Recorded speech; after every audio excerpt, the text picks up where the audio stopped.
ನಮಸ್ಕಾರ ಎಲ್ಲ ನನ್ನ ಚಾಲಕ ಮಿತ್ರರಿಗೆ ಒಂದೇ ಒಂದು ನಿಮಿಷ ಈ ವಿಡಿಯೋನ ಒಂದು ಸ್ವಲ್ಪ ನೋಡ್ಕೊಂಡು ಬಂದ್ಬಿಡಿ. ಓಲಾ ಉಬರ್ ರ್ಯಾಪಿಡೋ ಎಷ್ಟು ವರ್ಷ ಇದೆ ಇದು ಎಷ್ಟು ವರ್ಷ ಇದೆ ಅಮೌಂಟು? 24 ರೂಪಾಯಿದಂಗೆ ನಾನು ಅಮೌಂಟ್ ಕೇಳಿದೆ ಅವ್ರಿಗೆ 840 ರೂಪಾಯಿ ತೋರಿಸುತ್ತೆ ನನಗೆ ರ್ಯಾಪಿಡೋದಲ್ಲಿ.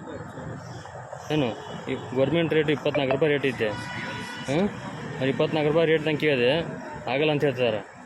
ಇವಾಗ ನೀವು 600 ರೂಪಾಯಿ ಓದ್ತಿದ್ದಾರ, ನಾವು 840 ರೂಪಾಯಿ ತೋರಿಸುತ್ತೆ ನನಗೆ. ಹೆಂಗೆ ವರ್ಕೌಟ್ ಆಗುತ್ತೆ ಅದು?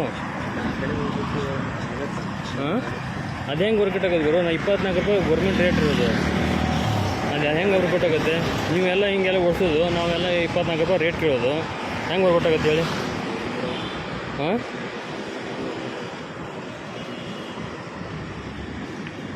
ವಿಡಿಯೋ ನೋಡಾದ್ಮೇಲೆ ನಿಮ್ಮ ಅನಿಸಿಕೆ ಯಾವ ಥರ ಇರುತ್ತೆ ಗೊತ್ತಾ?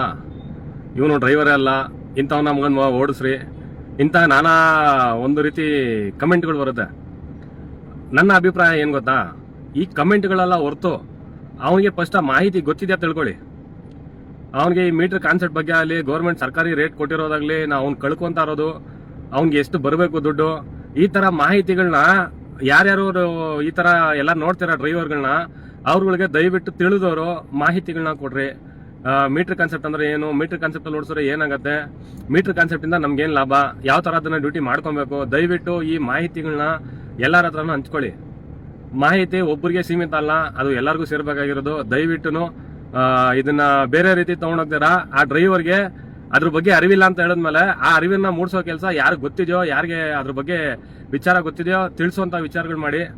ದಯವಿಟ್ಟು ಏನಾದ್ರು ಬೇರೆ ಅಪ್ಡೇಟ್ಗಳಿಗೆ ಮುಂದಿನ ವಿಡಿಯೋದಲ್ಲಿ ತಿಳಿಸ್ಕೊಡ್ತೀನಿ. ಧನ್ಯವಾದ.